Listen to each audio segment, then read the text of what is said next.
سلامونه وخت مو په خیر زموږ د نن خبري ساعت ته ښه راغلاست له افغان ټي وي چینل څخه. کابل کې د دیني عالمانو سترې غونډې اجنډا څه ده او څوک وربلل شوي؟ نور جزئیات په همدې ویډیو کې وګورئ او یوټیوب چینل هم سبسکرایب کړئ.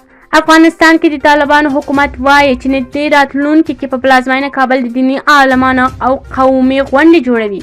د طالبانو ویان ذبیح الله مجاهد دوشنبه په ټویټر باندې لیکلي دیني عالمانو په غوښتنه به نږدې راتلونکي کابل کې د عالمانو یوه ستره غونډه جوړه شي.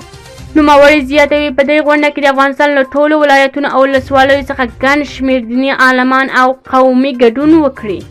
که څه هم د دې غونډې ګړه نیټه یا ورځ نه ده اعلان شوې، خو راپورونه وایي چې ښایي دا ناسته د چهارشنبې په ورځ پیل شي او د جمعې په ورځ پای ته ورسیږي. له تېرې څو مودې راهیسې د طالبانو لخوا دا یوه غونډه د جوړېدو راپورونه خپرېدل، خو دا لومړی ځل دی چې یاده ډله به رسمي ډول مني چې کابل کې د دیني عالمانو ستره غونډه جوړوي.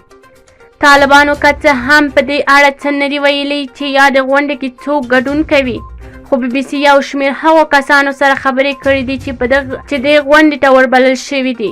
بي بي سي ته معلومه شوې له هرې ولسوالۍ دوه دیني عالمان او یو قومي مشر او له هرې ناحیې دوه قومي مشران او یو دیني عالم دغې غونډې ته وربلل شوی دی. په ځینو ولایتونو کې دغه کسان ټاکل شوي دي او یو شمېر ان کابل ته روان شوي هم دي، خو ځینو سیمو کې ښایي دا چاره سبا سې شنبې ترسره شي. د غونډې ټول ګډونوال شمېر ممکن تر 3500 ورسیږي. پر کومو موضوعاتو بحث کیږي؟ طالبانو په غونډه کې د بحث موضوعاتو په اړه څه ویلي ډاډ کوي، خو ځینې هغه کسان چې غونډې ته بلل شوي دي د بحثونو د ممکن اجنډا مهمې ټکي بي بي سي سره شریکې کړي دي. د دغو کسانو له خولې طالبانو غواړي د همدې غونډې لړ خپل نظام ته مشروعیت ورکړي او د ناستې ګډونوال بیعت وغواړي. نږدې 11 میاشتې کېږي چې طالبان پر افغانستان واکمن دی، خو تر اوسه هیڅ هیواد په رسمیت نه دی پیژندلی او دا هم نه دی روښانه شوي چې طالبانو د نظام ولس ترمنځ حقوق تړاو بنسټ څه شی دی. ویل کېږي دغه غونډه په لویه جرګه په تالار کې ترسره شي او طالبان په همدې موخه د کابل پولیتخنیک پوهنتون محصلین د یوې اونۍ لپاره رخصت کړي. یاد پوهنتون ویلی دی چې ټول درسونه په راتلونکې اونۍ پر دوشنبې په عادي ډول بیرته پیلیږي.